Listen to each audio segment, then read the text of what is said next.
Değerli konuklar, Türk dünyasının gerçekten bugüne kadar yetiştirdiği çok büyük ve biraz önce Nezahat Hoca'nın deyimiyle abide şahsiyetlerden birinin ölüm yıl dönümü nedeniyle bir araya geldik. Bizden istenen İsa Yusuf Altekin ile ilişkilerimiz boyutunda onu nasıl algıladığımız veya bize ne gibi izlenimler bıraktığı bunu anlatmamız isteniyor. O nedenle ben buna uyacağım. Öğrenciliğimi Anadolu'da yapmış olmam, yani üniversite öncesi öğrenimimi ve daha sonra burada tıp fakültesi gibi çok yoğun takip veya devam zorunluluğu olan bir dalda şey yapmam nedeniyle o yıllarda İsa Yusuf Altekin'i rahmetliyi bazı yerlerde, bazı toplantılarda görmüş olmakla beraber doğrudan bir diyalog olmamıştı. Kendisiyle gerçekten bunu tanıyacak ve kafa yapısını, düşüncelerini algılayabilecek veya değerlendirebilecek şekildeki ilk görüşmem 80'li yılların ortalarında oldu. O dönemde çoğunuzun hatırlayacağı gibi 12 Eylül ihtilali olmuş ve derneklerin büyük bir bölümü kapatılmıştı. Kapatılan dernekler arasında bizim de üyesi olduğumuz Türkistan Sosyal Yardım Derneği var idi. Ve bu derneği yeniden açma arayışındaydık. Ben ve arkadaşlarım. Ve sıkı yönetimin de henüz devam ettiği bir ortamda bu olaylar biraz zor oluyordu tabiri caizse. Bu arada ben rahmetli İsa Yusuf Ekemiz'de oğullarından birisi aracılığıyla görüşmek dileğimi ilettim. Kafamda şu vardı.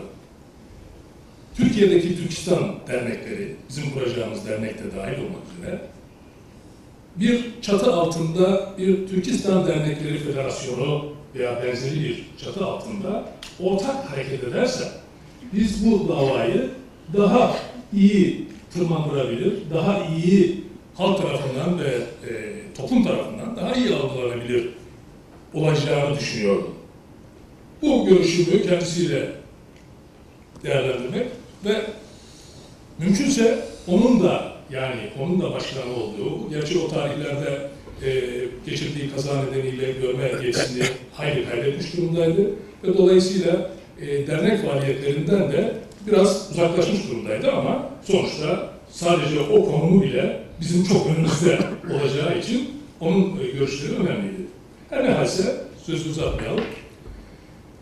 Gittik evine, bizi karşıladı ve ben kafamdaki düşünceleri ona aktardım. Tabii bu konuşma sırasında ilginç bir şey. Ben o sıralarda üniversitede asistanlığımın son yılları veya öyle diyelim, baş asistanlığımın son yılları. Ama Sovyetler Birliği ile ilgili çalışmalar yapıyoruz. Afganistan'da olan hadiselerle ilgili çeşitli yerlerde konferanslar veriyoruz filan. Dolayısıyla o konumuna, o sağlık durumuna ve büyük ölçüde eve kapanmış olmasına rağmen hadiseyi yakından takip ettiğini görmek beni gerçekten hem duygulandırdı hem çok ilginç geldi bana. Ve kendisine sonunda dedim ki efendim, durum bu. Böyle bir görüşe ne dersiniz? Şimdi tam onun ifade biçimiyle söyleyeyim. Doktor Bey efendim dedi. Olmaz dedi. Şimdi birdenbire böyle deyince bir şey oluyorsunuz. Gençliğin verdiği heyecan var. O kafanızda kendinize göre bir kurgu yapmışsınız ve doğru olduğunu düşünüyorsunuz her şeyden önce. Bu işin en önde gelen ismi olmaz diyor. İlk şeyi bu, sözcüğü bu oldu. Şaşırdım. Niye olmaz dedi. Daha önce denedik dedi. Sonra peki dedim, nasıl bir şey oldu?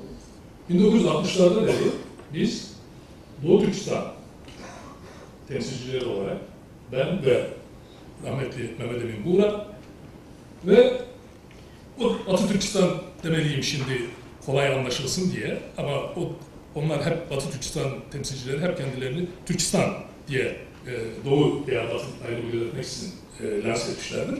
Dolayısıyla o dönemin Batı Türkistan temsilcileri, işte Tahir Çağataylar, Abdülvahap Oktaylar ve diğer gruplar temsilcilerle Yaş Türkistan diye tanımlanan grupların temsilcileri olarak bir araya geldiklerini, bir dergi faaliyeti o sırada yapıldığını tabii biliyorum ama ayrıntısını ve arka planını bilmiyorum. Bunları anlattı ve dedi ki onu yürütemedik dedi. Neden efendim dedim. Burada dedi benim diğer Türkistanlı önde gelenlerle prensipte bir ayrılığım var dedi. Olaya da farklı bakıyorum dedi. Farklı baktığım için dedi, bu işi dedi birlikte yürütemedik.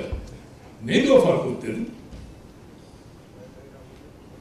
Söylediği şey şu, aslında basit bir şey ama hayati önem taşıyor bu olay için. Ben dedi, Doğu Türkistan davasının sözcüsüyüm. Sözcüsüyüm. Ve sözcüsü olmak için uğraştım hayatım boyunca. Ama dedi, diğer arkadaşlar, özellikle işte Batı Türkistan temsilcisi konumunda olan arkadaşlardan söz ediyorum. Akademisyen kökenli, tabii o akademisyen kökenli demedi de, ilmi çalışmalar yapan insanlar ve bu şekilde sunum farklılığı, halka ve topluma yönelik davanın anlatılması noktasında bir hayati farklılığımız var dedi. Ben sözlerle, hitapla ve birebir toplantılarla görüşerek ve daha da önemlisi o hangi toplum içerisindeyse siyasetçilerine ulaşarak bu davayı anlatmaya çalışıyorum. Buna karşın dedi, diğer arkadaşlarımız yani Batı Türkistan liderlerinden söz ediyor, ilmi çalışmalar yapmak suretiyle bu meseleyi anlatmaya çalışıyorlar. İlmi çalışmalar doğrudur, etkilidir. Fakat aydın kesimde etkilidir. Bizim davamız ise içinde yaşadığımız veya yaşamadığımız toplumların her katmanına, her kesimine, tabii kullandığı sözcükler bunlar değil. Ben bu şekilde kullanıyorum ama o kendi üslubu içerisinde sözcükleri seçiyor. Her katmanına, her kesimine ve özellikle siyasilere bu meseleyi çok rafine edilmiş şekilde anlatmamız lazım dedi. Ben hayatım boyunca böyle yaptım. Ve dedi diğer başka bir şey daha var dedi. Sizin bu görüşünüzün uygulanamaz oluşunu şey yapan. Bu birincisi. İkincisi ne dedi? İki şey var demişti. İkincisi ne dedi? Bu meseleye dedi bakarken dedi siz veya birçok insan Doğu Türkistan'da, Batı Türkistan'da bir komünist mezalini altındalar. Dolayısıyla onların bağımsızlığı için verilen mücadele bir antikomünist mücadeledir gibi görülüyor. Halbuki dedi, bu antikomünist mücadele evet bir boyutu böyledir ama önemli bir boyutu da tarihsel birikimleri ve dünya siyasetindeki konumları itibariyle birbirinden farklı ve tamamen bundan sonra da bu farklılığın belki de daha da artarak devam edeceği şekilde Sovyetler Birliği, o dönem için Sovyetler Birliği ve Çin bunlara karşı verilecek bir mücadele dedi. Dolayısıyla dedi ben dedi ne yaparsam yapayım. Batı Türkistan'la ilgili bir konuyu gündeme getirerek anti-Sovyet bir çalışmanın temsilcisi gibi ortaya çıkarsam inandırıcı olamam. Konuşmanın, tabii bu birkaç saatlik konuşmanın özetini ben size aktarıyorum. Gerçekten bana çok çarpıcı geldi. O güne kadar meseleyi hiç böyle görmemiştim. İşin gerçeğini söylemek gerekirse. Hepimizde antikomünizm anlayışı var. Hepimizde Türkistan'ın, ben de bir Türkistanlı olarak, Türkistan'ın hem Doğu hem Batı için bağımsızlık arayışı var. Fakat meselenin bu şekilde çok yalnız bir gerçek, çıplak bir gerçek, basit bir gerçek. Sonra teşekkür ettim. Gittim. İsa Yusuf'u o zamandan itibaren geçmişte ne yaptığından, ne yazmış, ne çizmiş, hakkında yazılan kitaplar vesaire tamamını incelediğimde söylediği şeye tamamını inceledim. Yuvarlaya gidiyor. Bakın. Söylediği şeylerin çok gerçekten davranışına ve bakış açısına uygun olduğunu gördüm.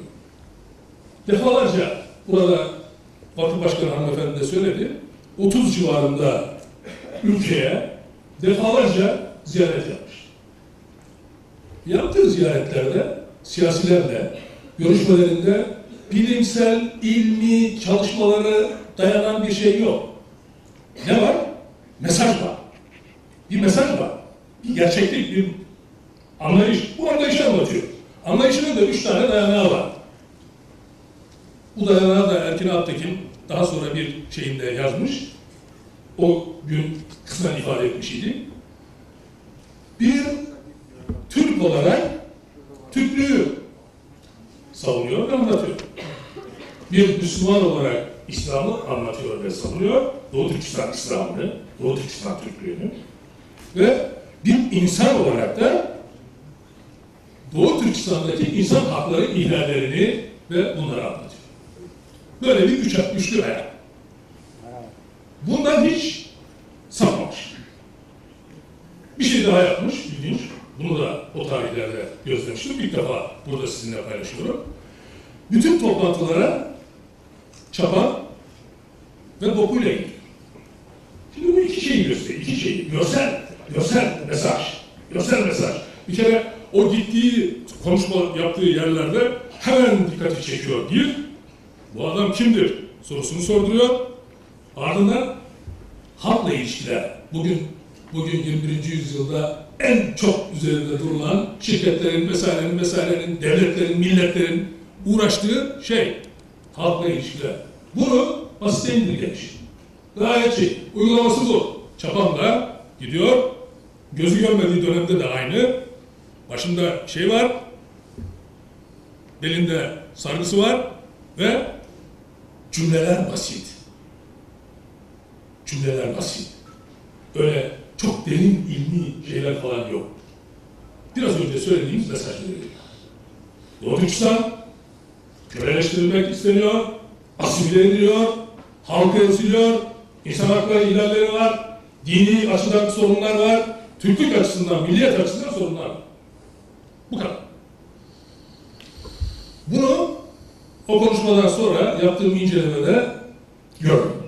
Daha sonra hatta bir yazayım da dedim. Doğu Türkistan, İsa Yusuf Alptekin'le ilgili bir şeyde yazayım dedim ama başka konular araya girdi. Bir türlü toparlayamadık. Her neyse böylece bu fırsattan istifade karşılıklı görüşmüş oluyoruz. Veya aktarmış oluyorum düşüncelerimi. Bunu anladıktan sonra ben de kurduğum dernek, yeniden derneği kurduk, kapatmış olan derneği, Türkistanlar Kültür ve Sosyal Yardım Derneği. Ve derneğin ilk toplantısında arkadaşlarıma söylediğim şey şu oldu. Dedim ki bakın, dernek başkanı olarak, klasik dernekçilik yani gece düzenlemek, folklor gösterileri yapmak ya da piknikler yapmak, bunları beklemeyin. Biz Türkistanlar Kültür ve Sosyal Yardım Derneği bünyesinde Türkistan davasını, tabii Batı Türkistan, Doğu Türkistan için bir şey söylemiyorum bu anda. Türkistan davasını içinde yaşadığımız bu toplumun gündemine, yukarısına, siyasetine ve sadece aydın kesimine değil, halkın her katmanına taşıyacağız. Taşımak için uğraşacağız. Ve nitekim 1999 ardından 2000'li yıllarda uluslararası Türkistan kurultayları düzenledik. Ve Türkistan tarihi açısından söylüyorum, ilk defa Türkiye Cumhuriyeti'nin bir bakanı ve değişik kesimlerden milletvekilleri vesairenin katıldığı böylece bir toplantı olmuş oldu. Rahmetli İsa Yusuf ağabeyimiz de davetliydi, kendisi de konuşmacıydı. Sonra beni çağırdı, dedim, nasıl buldunuz, nasıl şey yaptınız efendim dedim. Konuşmayı hatırlıyor. konuştuğumuz şeylerden doğru sonuçlar çıkarmışsın dedi. Doğru sonuçlar çıkarmışsın dedi. Ve tabii söylenecek şey çok da burada bu konuyu noktalayalım. Sonra ben daha sonra kitap olarak basılan Cedidizmden Bağımsızlığı Hariçte Türkistan Mücadelesi diye bir kitap için dış dünyadaki Türkistan mücadelesini veren 1900'lü yıllardan itibaren Türkistanlı büyüklerin yaşam öyküleri değil sadece, uyguladıkları siyaset, bulundukları ülkelerde yaptıkları çalışmalar, hayli hacimli bir kitap yazdım. O Türkistan'ı kapsamıyordu kuşkusuz. Bunun için kendisini bir kez daha uzunca ziyaret ettim. Ve onun 1926'dan itibaren 6 yıl civarında Batı Türkistan'da, o dönemde Taşkent'te benim ailemin geldiği yer olan Andijan'da görev yaptığını biliyoruz. Ve oradaki cedidlerle ilişkileri neydi vesaire, bu konularla ilgili oturduk, epeyce bir konuştuk. Daha sonra rahmetli oldu, hepimizin bildiği gibi. Ve bir gün, şimdi o da rahmetli oldu, Servet Kabaklı beni arıyor ve o sırada ben İstanbul Milletvekili olarak parlamentodayım. Hocam dedi, bir dedi İsa Yusuf Altekin Parkı açmak istiyoruz. Eminönü'nde. Belediye başkanlığı bize yer gösterdi. Falan. Fakat dedi, birdenbire İçişleri Bakanlığı'ndan bir yazı geldi ve bu olmuyor. Niye? Vallahi tam olarak bilmiyoruz ama zannediyorum Çin devrede. Ben de kendi kendime dedim ki ya, telefonu kapattıktan sonra falanca yerde bir İsa Yusuf Altekin Parkı açılacak diye Çin hükümeti niye uğraşsın yani? İşin doğrusu o anda öyle düşündüm. Sonra İçişleri Bakanı o dönemdeki arkadaşa gittim, dedim ki böyle bir şey bilmiyorum dedim. Bir soruşturalım bakalım. Hakikaten o dönemde benim mensup olduğum partiye bağlı Eminönü Belediye Başkanı da. Belediye Başkanı'ndan da yazıyı alınca biz anladık ki gerçekten böyle bir şey var. Sonra iki gün falan geçmedi. Çin Büyükelçiliği müsteşarı beni arıyor. Müsteşar beni arıyor. Efendim vaktiniz var mı, görüşebilir miyiz? Bu arada söylemeyi unuttum. Ben meclise dilekçe verdim, meclis başkanlığına ve bu konuyla ilgili kürsüden konuşmak istiyorum. Hocam gayet iyi bilir. Daha önce veriyorsunuz ve neyi konuşacağınızı belirtiyorsunuz. Ondan sonra size falanca gün oturumda serbest söz hakkı veriyorlar. 5 dakikalık bir konuşma. Program başlamadan önce. Ve bunu da vermişim dilekçeyi o dönemde. Adam geldi, müsteşar yardımcısı, müsteşar kendisi değil, müsteşar yardımcısı geldi. Öğrenmiştir. Gayet güzel Türkçe konuşan bir vatandaş. Meclisteyiz, benim odamda. Efendim, böyle bir şey var. Biz sizi ziyaretimizin sebebi, böyle bir hadise var. Bu doğru bir olay değildir. Yani buna siz konuşma yapacakmışsınız. Ama yani bunun Çin-Türkiye ilişkileri açısından uygun olmadığını düşünüyoruz falan. Dedim yani Türkiye'de bir tarihi kişiliğe bir parkın isminin verilmesi, yani bunun dedim Çin'le ne alakası var tabii, ben de öyle şey yapıyorum. Çin'le ne alakası var bunun dedim sizinle. Bu Türkiye'nin hiç işi yok. Türkiye böyle bir şeye karar vermiş falan. Ve konuşma ilerledi biraz. İşte şu bu falan, tabii çok eğitimli insanlar. Her şeyi biliyorlar, her şeyi takip ediyorlar. İnanılmaz bir şeyleri var.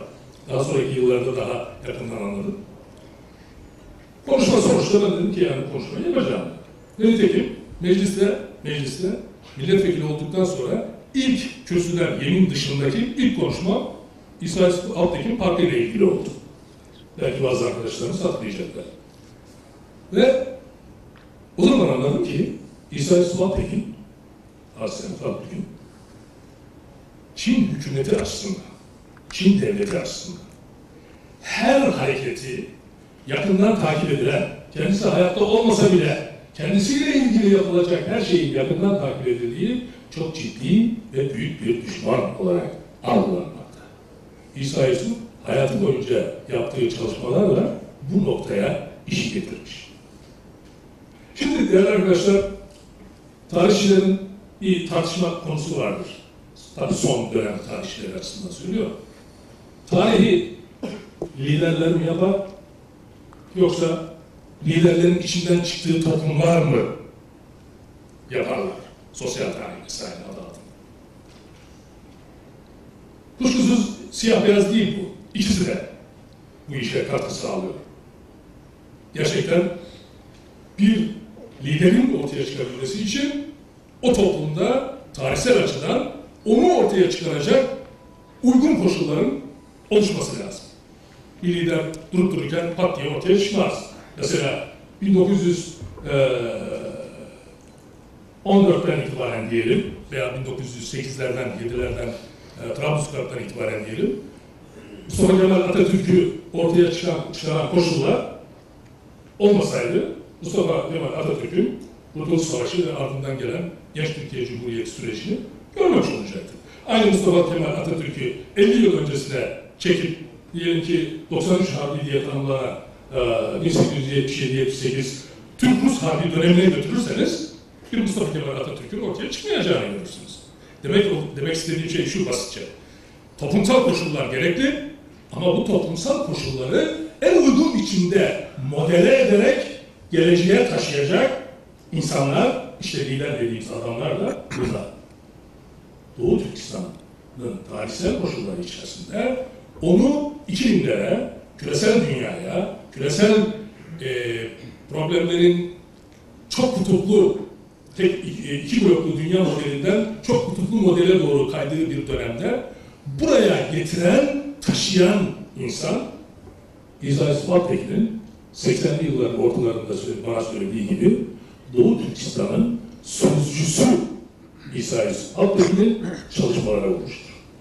Bu açıdan onun koşulları iyi değerlendirmesi, doğru yöntemleri seçmesi ve bunu ısrarla yılmadan bir yerde red cevabını ya da yani hiçbir reaksiyon yapmayan, tarafsız kalan liderlere rağmen defalarca bu meseleyi basit bir şekilde, yani tabiri caizse bir hap haline getirerek halkın ve liderlerin önüne hem görsel hem işitsel olarak götürmesi sonuçta Doğu Türkistan davasını bugün bütün dünyada tanınır, bilinir bir dava haline getirmiştir.